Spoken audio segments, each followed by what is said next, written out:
Juízes capítulo 4, nós vamos ler a partir do verso 1. A palavra de Deus diz assim: depois da morte de Eude, mais uma vez os israelitas fizeram o que o Senhor reprova. Assim, o Senhor os entregou nas mãos de Jabim, rei de Canaã, que reinava em Azor. O comandante do seu exército era Sísera, que habitava em Arosete-Ragoim. Os israelitas clamaram ao Senhor, porque Jabim, que tinha 900 carros de ferro, os havia oprimido cruelmente durante 20 anos. Débora, uma profetisa, mulher de Lapidote, liderava Israel naquela época. Ela se sentava debaixo da tamareira de Débora, entre Ramá e Betel, nos montes de Efraim, e os israelitas a procuravam para que ela decidisse as suas questões. Débora mandou chamar Baraque, filho de Abinoão, de Quedes, em Naftali, e lhe disse: o Senhor, o Deus de Israel, ordena a você que reúna 10.000 homens de Naftali e Zebulon, e vá ao monte Tabor. Ele fará que Sísera, o comandante do exército de Jabim, vá atacá-lo com seus carros de guerra e tropas junto ao rio Quisson, e os entregará em suas mãos. Baraque disse a ela: se você for comigo, irei, mas se não for, não irei.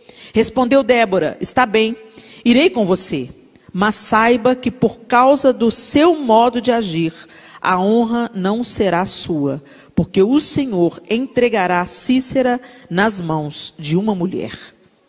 Então Débora foi a Quedes com Baraque, onde ele convocou Zebulon e Naftali. 10.000 homens o seguiram, e Débora também foi com ele. Ora, o queneu Éber se havia separado dos outros queneus, descendentes de Obabe, sogro de Moisés, e tinha armado sua tenda junto ao carvalho de Zanim, perto de Quedes. Quando disseram a Sísera que Baraque, filho de Abinoão, tinha subido o monte Tabor, Sísera reuniu seus 900 carros de ferro e todos os seus soldados de Arosete-Ragoim ao rio Quizon.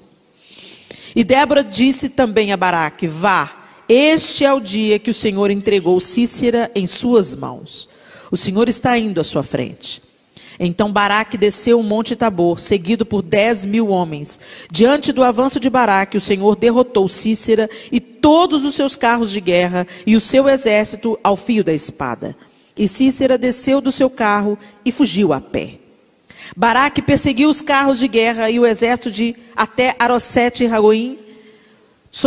Todo o exército de Sísera caiu ao fio da espada e não sobrou um só homem.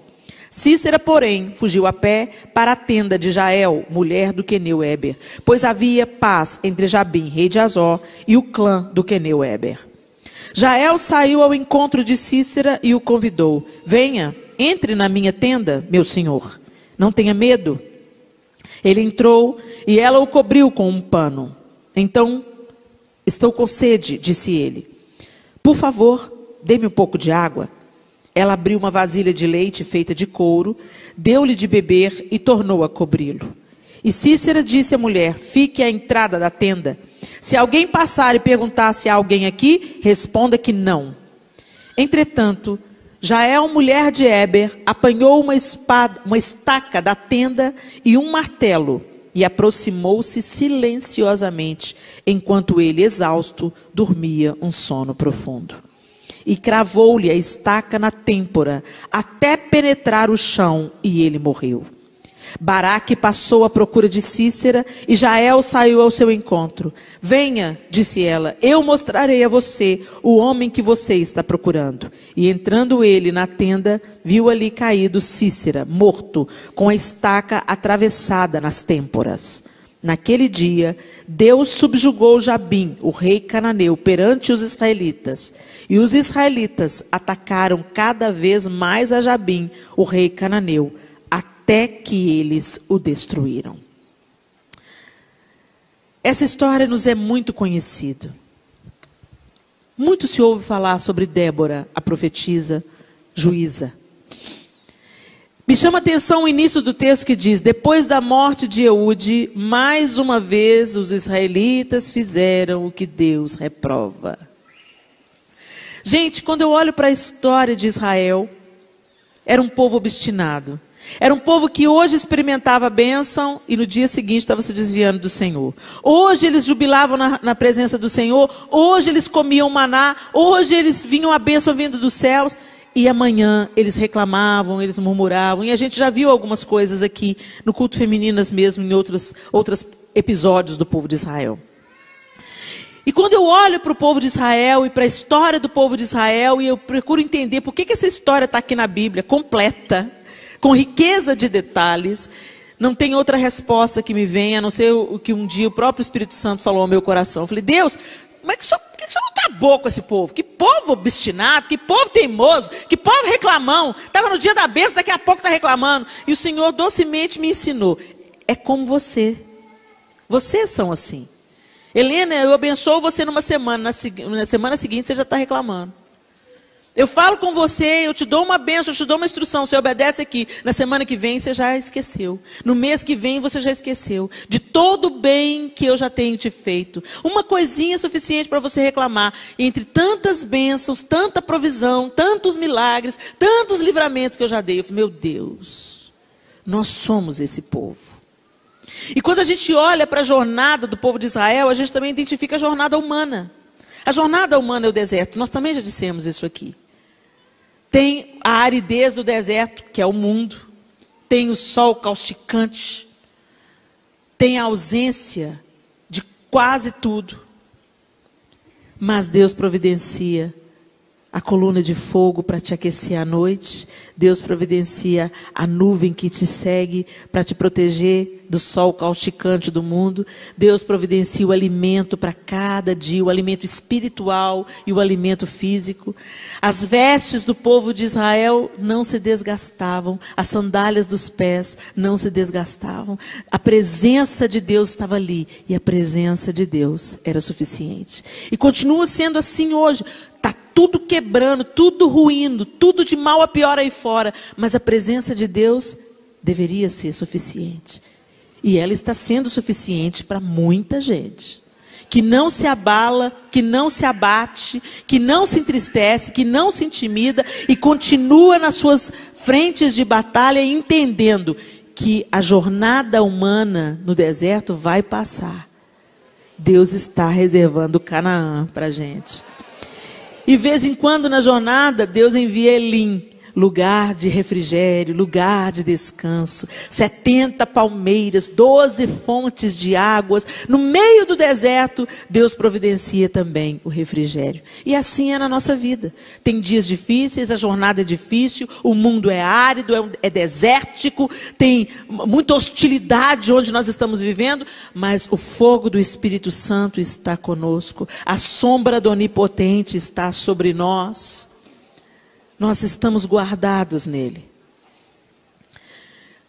E o texto diz que mais uma vez o povo fez o que era mal. E pela ordem de Deus, o que é? O povo se achega a Deus, Deus abençoa o povo se afasta de Deus, Deus permite que o povo colha daquilo que eles estão plantando. Deus os entrega ao adversário. Para quê? Para que o povo acorde e se volte novamente para o Senhor. Então, nada disso que está acontecendo aí fora, Deus perdeu o controle, não. Deus não perde o controle. Deus é soberano. Então, por que está acontecendo isso? Por que está acontecendo tantas coisas difíceis, gente, principalmente quanto à infância? Eu fico pensando, eu fico com a pulga atrás da orelha, sabe? Porque quando Moisés nasceu, o faraó mandou que todas as crianças contemporâneas de Moisés fossem assassinadas. Quando Jesus nasceu, o mesmo aconteceu. Herodes mandou que todas as crianças de 2 anos para baixo fossem assassinadas. Havia uma tentativa de calar a voz do libertador. Havia uma tentativa do inferno de silenciar o movimento de Deus. Foi assim quando Moisés nasceu, foi assim quando Jesus nasceu. E eu fico imaginando o que Deus está preparando nessa nova geração.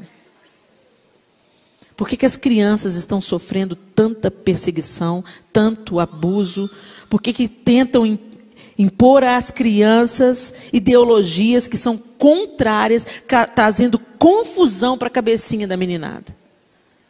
E ao invés de nós, como pais e mães, nos colocarmos à porta da tenda, como Jael se colocou à porta da sua tenda, nós entregamos, nós delegamos a educação dos nossos filhos a terceiros.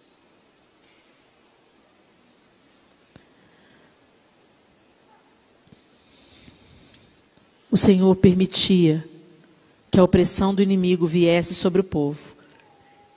E a opressão do povo cananeu, gente, era tão violenta, eles eram violentos. Eles sacrificavam crianças. Eles faziam cultos com prostitutas cultuais. Todo tipo de crueldade esse povo fazia contra o povo de Israel.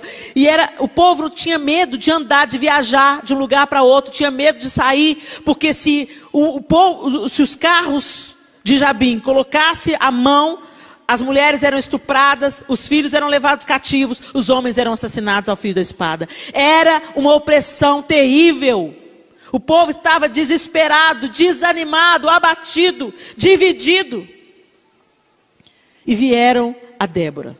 E Deus então pôs um fim naquela temporada de opressão. Por quê? Porque ele percebeu que o povo estava novamente inclinado a obedecê-lo. Quando Deus percebe o seu povo se voltando para ele novamente, olhando novamente para o céu, cativeiro no Egito, 400 anos clamando por um libertador. 400 anos. Mas será que esses 400 anos foram todos assim, clamando o libertador? Como é que foi os 50 primeiros anos? Não eram tantos escravos assim. Ainda tinha o resíduo ali de José como governador. Eles ainda estavam numa situação privilegiada, estavam habitando a terra. Depois a coisa ficou estreita, porque eles viraram escravos, eram forçados ao trabalho. Depois eles perderam o direito de tudo, de a vida, de ter filho, perderam o direito. Aí é a hora que a coisa aperta para o nosso lado, aperta o nosso sapato. Aí a gente começa, não, Deus, entra aqui com providência, entra aqui com providência. Vocês viram o que aconteceu recentemente lá na Flórida? Aquele furacão, gente, ele tinha o tamanho do estado da Flórida. Ele tinha o potencial de ter acabado, extinguido o estado da Flórida, do mapa. E aí o que os crentes fizeram? Foram para a praia, orar, adorar, e todo mundo lá e aqui, todo mundo que tem parente lá, todo mundo que tem amigo lá, e o povo que está ligado em oração, que não clama apenas pelos seus próprios interesses, mas clama por um povo que pode sofrer danos terríveis. Então muita gente se mobilizou em oração, em intercessão, e a gente começou a orar, Deus, enfraquece esse furacão. O furacão é grande, mas o Senhor é maior, o furacão é grande. E o povo foi para a praia, foi cantar, foi profetizar, e aí todo mundo virou crente. Aí Deus vai e sopra o furacão. Aí você fala, obrigado, Deus. E continua levando a sua vidinha. Gente, esse é o nosso DNA. Nós somos assim. E quando eu penso que eu sou assim, eu falo assim, Jesus, ai de mim se não fosse o seu amor. Ai de nós. Nós nos esquecemos muito facilmente. O povo de Israel tinha se esquecido de Deus, tinha feito o que era mal, o que Deus reprova, o que o Senhor reprova. O texto está dizendo, o que o Senhor reprova. E nós, como povo de Deus, nós temos feito o que Deus reprova, gente. Somos orgulhosos, somos vaidosos, somos arrogantes, somos presunçosos. Achamos que somos mais santos do que todo mundo, estamos mais certos do que todo mundo e que a razão está do nosso lado. Achamos que Jesus entrou no nosso coração, então que agora somos superiores aos outros. Quantas vezes dentro da nossa própria casa, a família fala, vamos comer um churrasco lá em casa? Não vou não, eu não me assento na roda dos escarnecedores.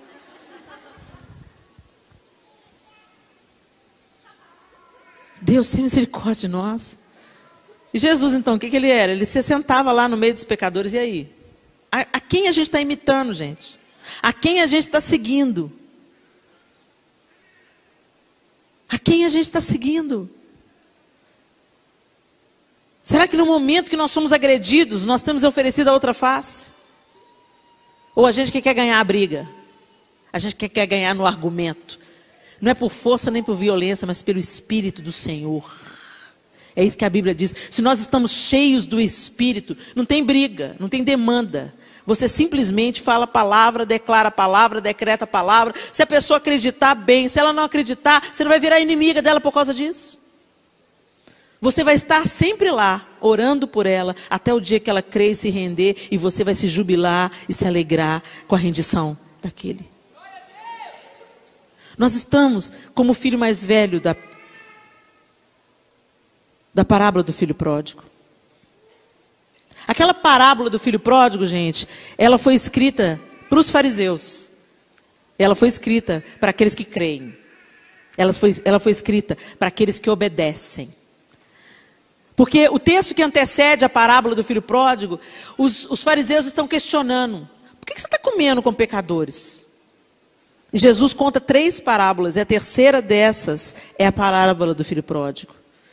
E a mensagem da parábola é: vocês pensam que eu vim para vocês? Sim, vocês são filhos. Vocês são filhos. Mas Deus também veio para eles. Por que você está rejeitando o seu irmão que estava perdido e foi encontrado? Estava sujo e está sendo limpo. E essa parábola hoje, gente, ela é para nós. Ela é para nós. Porque quando a gente vê Deus perdoando um pecador, a gente acha que ele não merece. E a gente merece. Está na hora de tomar um remédio.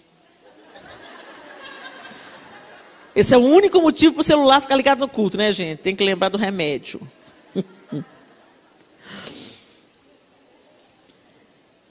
Deus então dá uma instrução para Débora. E Débora vai e encoraja Baraque. Vai, Baraque, porque Deus vai dar vitória.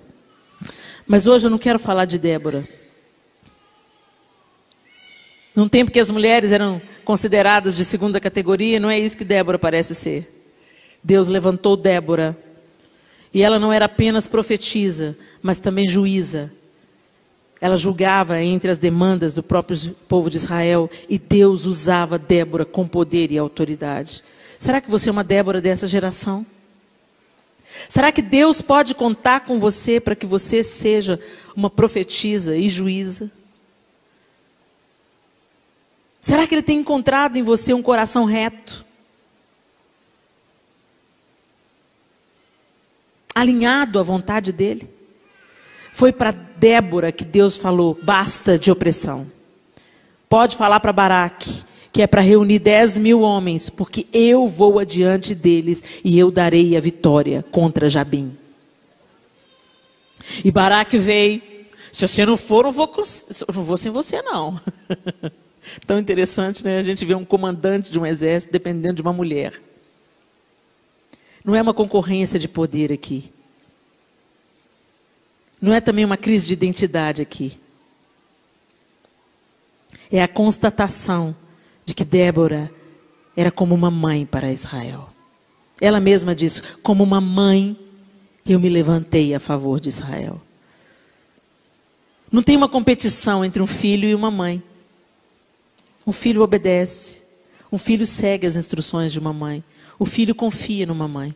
E Débora era como uma mãe para Israel. Será que nós podemos ser como mães para essa nova geração? Independente de você gerar com seu ventre ou não. Independente da idade que você tenha. Mesmo que você seja solteira. Será que você pode se levantar como uma mãe? Que instrui com sabedoria, com autoridade vinda do alto? Essa era Débora. Mas Deus usou Jael. Jael nem judia era. Nem do povo de Deus ela era. E se Cícera sobrevivesse ele viria com muito mais fúria contra o exército de Israel. Todo o exército de Cícera caiu ao fio da espada, mas o comandante fugiu. E ele encontra no meio do caminho a Jael, uma mulher inofensiva. O que Jael poderia fazer? Jael era mulher de Eber Queneu, um povo nômade, um povo que andava se mudando de lugar para lugar. Armaram uma tenda ali perto da peleja. Cícera vem, vê a tenda dela. Ela sabia quem era Cícera. Ela sabia o homem cruel que Cícera era. Ela sabia que assassino que ele era. E apesar dela não ser judia, ela se colocou na posição que Deus precisava que ela se colocasse. E ela vem. Ela traiu o inimigo. Porque se ela fosse contra o inimigo com a mesma violência, certamente ela perderia. Ele era homem, superior fisicamente, superior nas artes da guerra. Certamente Cícera estava armado, porque ele estava na batalha. Ele fugiu a pé, tentando se defender e tentando ganhar fôlego para reunir novamente o outro exército e vir contra o povo de Israel. Ele fugiu e ela vem contra ele. Talvez se ela se opusesse, ela teria morrido. Mas ela falou, vem. Sabe qual é a maior arma que a mulher tem? Docilidade. Se você está ganhando as coisas no grito, deixa eu te contar uma coisa, minha linda, você já perdeu. Você ganha quando você põe a mesa para aquele seu filho difícil. Faz uma mesa bem bonita. Ora no armário dele. Arruma as gavetas dele e vai profetizando. É mesmo, gente. Ato profético. Não é só o que você faz na igreja, não. Vai arrumando o armário do seu filho e vai falando, Senhor, a ordem que eu quero que o Senhor coloque na alma dele.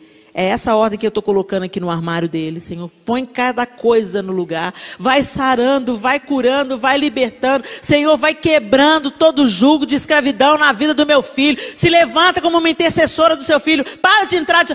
Pastora, você ora por mim? Bastinho, você ora por mim? Verinha, você ora por mim? Pastora Madalena, você ora por mim? É maravilhoso a gente ter companheiras de oração, já cansei de dizer. Mas a trincheira é sua. A batalha é sua. Entra nela. Mas eu sou sozinha. Jael também estava sozinha. E ela usou o que ela tinha. Vem cá. Está cansado, né? Entra aqui. Descansa.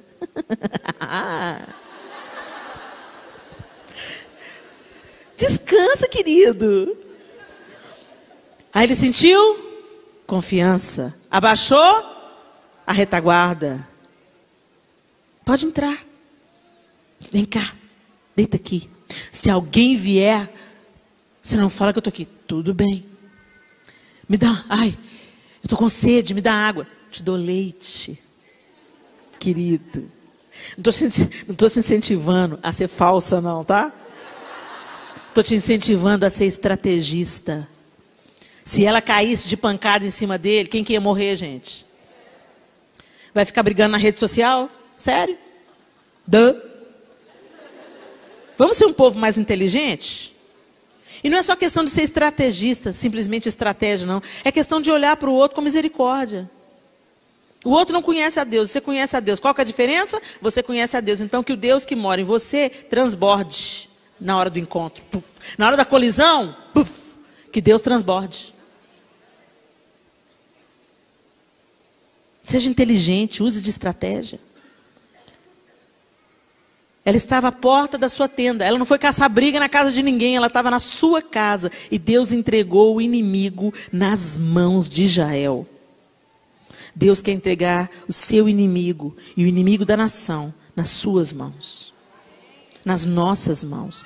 Como mulheres, nós temos o potencial maravilhoso de transformação. Ela já está se manifestando. Essa é a língua dela. Ela não fala, é isso aí, Helena, aleluia. Ela fala, ela chora. Linguagem de criança é assim. Isso mesmo, querido. Já está no caminho. Chora, quebranta, porque a coisa está feia. Já está no óleo, já a menininha já está no óleo. E Jael, o que ela pega? Não, tudo bem, ela tranquilizou o inimigo quando ele estava desarmado, despreparado, desmontado.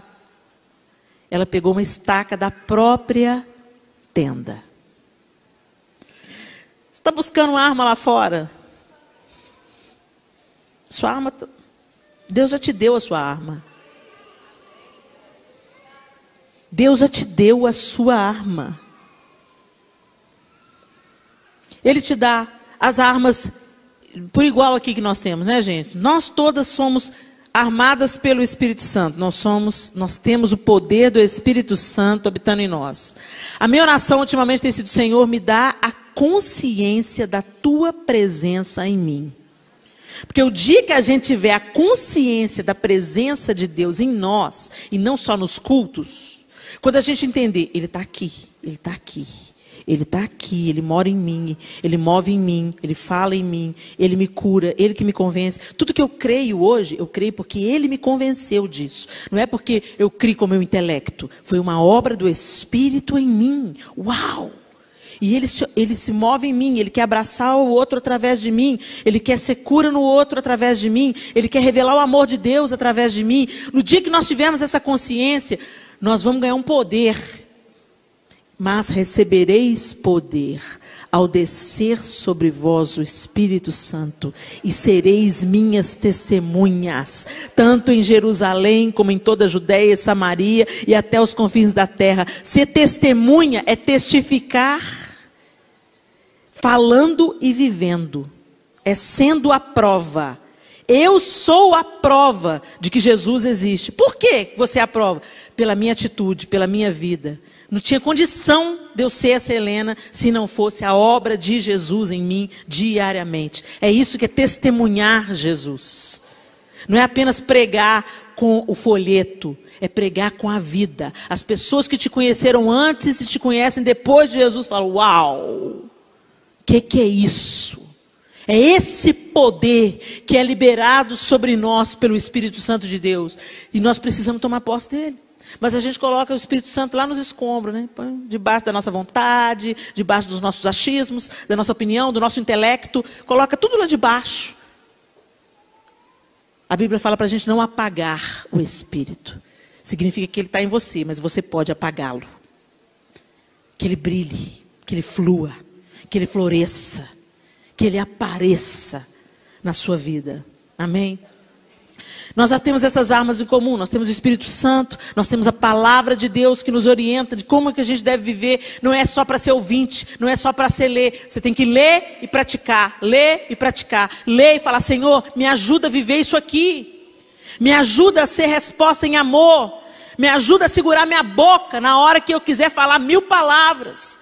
Me ajuda a perdoar o que eu não consigo perdoar pelas minhas próprias forças. Me ajuda a caminhar a 2ª milha, dar a túnica e também a capa. Me ajuda a oferecer a outra face. Me ajuda a ter um amor sobrenatural que cura o outro. Me cura nesse amor para que eu cure o outro. Além dessas armas espirituais que temos igualmente, todas nós temos igualmente. Aqui não tem patente superior, nós temos o Espírito Santo, nós temos a palavra, nós temos a oração. Nós também temos habilidades naturais, coisa do dia a dia. Mulheres são seres que confortam, que consolam, que encorajam, que abrigam, que alimentam. Às vezes você pensa que você vai fazer uma grande coisa, você vai só dar comida para alguém. Você vai fazer um chá. Vem cá, toma um chá comigo. E enquanto o chá está rolando, a conversa vai fluindo e o Espírito Santo vai batizando, renovando, salvando, restaurando. Jael pegou a estaca da própria tenda, encravou. Gente, você imaginou a coragem dessa mulher? Você já imaginou a coragem? Eu fico imaginando que eu pensaria: eu tenho que ser certeira, porque se sobrar alguma coisinha, eu dancei. Eu fico imaginando ela, o movimento dela. Está roncando, está dormindo profundamente, é o que a Bíblia está falando. Eu pego a estaca, aquilo que está ali é a minha mão. Eu pego a roupa do meu filho, eu pego aquele CD e ponho para tocar. Eu pego o vidrinho de óleo e vou ungir quando estiver dormindo. Eu pego aquele dinheirinho que eu tenho e faço um jantar especial para o meu marido. Eu não sei do que você está precisando. Deus vai te mostrar. E te dar a estratégia de como você deve agir. Não subestime as coisas pequenas. Era só uma estaca de madeira. Diga para sua amiga, era só uma estaca de madeira. Era só uma estaca de madeira, gente. Ela servia para manter a tenda esticada. Esse era o propósito dela. Mas Jael pega a estaca, o martelo, mira bem.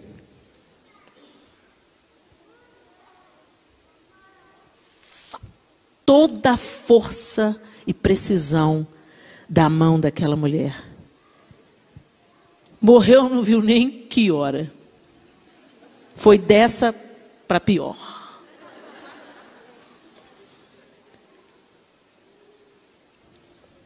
Você tem força? Jael tinha força no braço.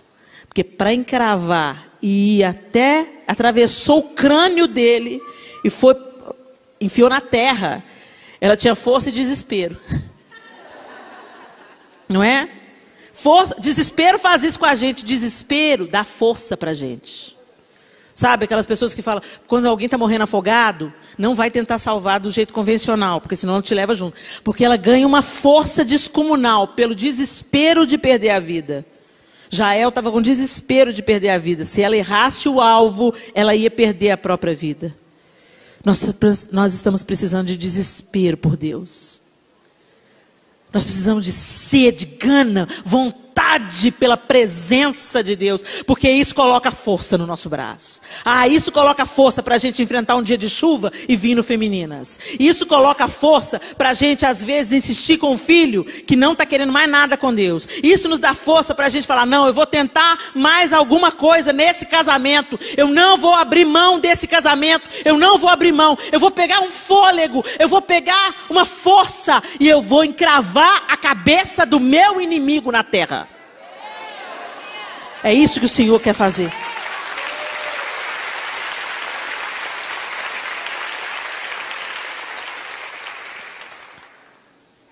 Depois dessa vitória, depois que Cícera foi morto pelas mãos de Jael, ela sai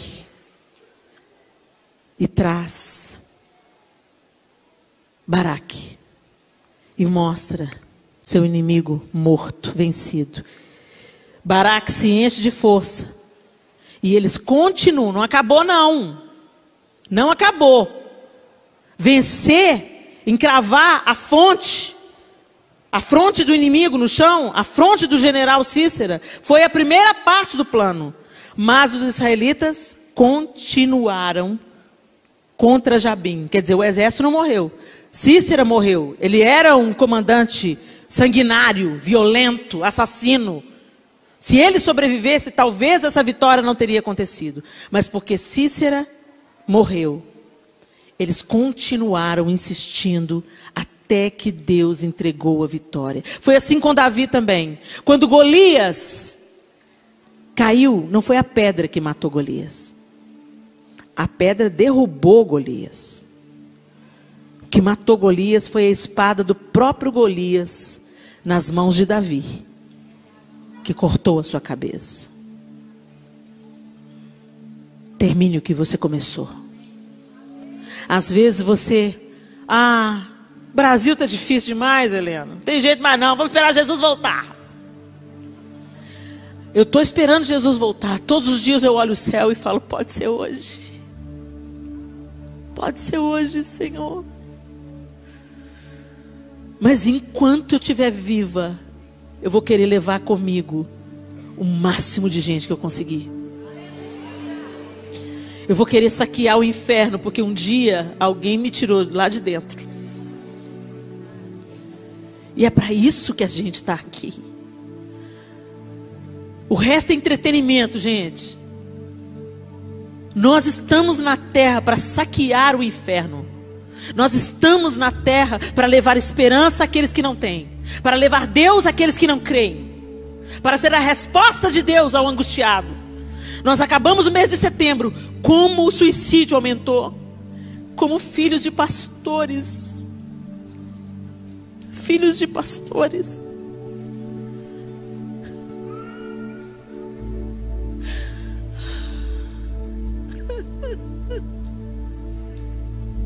Quantos jovens morrendo pelo suicídio.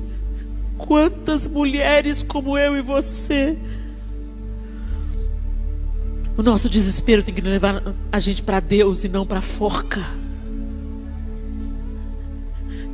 Acorda, minha linda. Toma a sua posição de Débora, de Jael, nessa geração. Ore pelos seus filhos e pelos filhos dos outros. Ore pelos seus filhos e os filhos dos seus filhos. Eu me lembro uma vez que o pastor Márcio convocou a Lagoinha e outras igrejas evangélicas para a gente dar um abraço simbólico em Belo Horizonte, dando as mãos em toda a Avenida do Contorno. Isso tem anos atrás. E para orarmos por Belo Horizonte, porque a violência estava crescendo muito. E, infelizmente, o abraço total não foi possível. Nós éramos numerosos para fazê-lo? Sim, nós éramos numerosos para fazê-lo. Mas era um sábado de manhã, um domingo de manhã, não me lembro. Um dia que as pessoas tinham coisas melhores para fazer do que orar.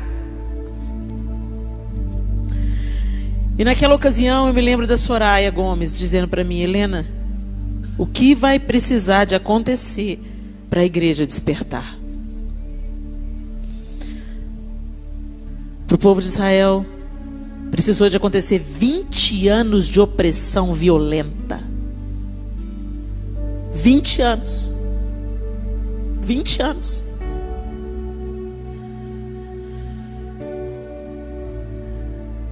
Eu me lembro de uma visitação que Lagoinha experimentou nos anos 90. Que o pastor Márcio não pedia oferta. Não fazia a hora da oferta, as pessoas vinham voluntariamente. Teve uma vez que o pastor Márcio quase foi coberto. Bíblias, blusa de frio, joias, sapato. Ninguém estava falando em oferta. Ele estava pregando outra mensagem. E um chorava, o outro chorava, o outro chorava. E o povo vinha doando, doando, doando, doando, doando. Teve uma vez que um menino de uns 6 anos, ele veio, um menino, uma criança, ele veio. Ele tirou o sapato, mas não contente, ele tirou a calça, ele tirou a camiseta, chorando. Voltou para o banco só de cuecas. Deus, tudo que eu tenho é seu. Nós precisamos de ser avivados novamente, despertados. Nós precisamos de ter a consciência do Espírito Santo que habita em nós. Nós precisamos ser as mulheres que Deus quer que nós sejamos nessa geração. Que você se levante como Débora. Se nós orarmos, dia das crianças está chegando, dia 12 de outubro. Está havendo uma grande convocação.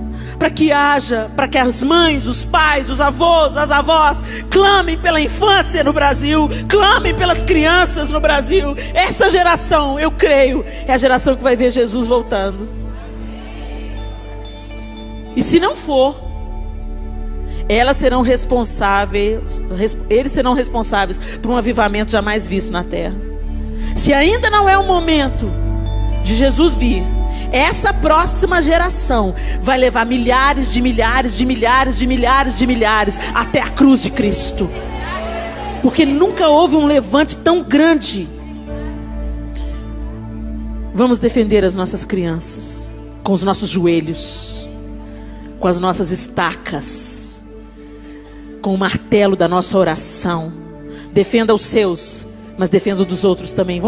Chega de egoísmo. No cristianismo não cabe o meu, é o nosso. É o nosso. Fique de pé no seu lugar.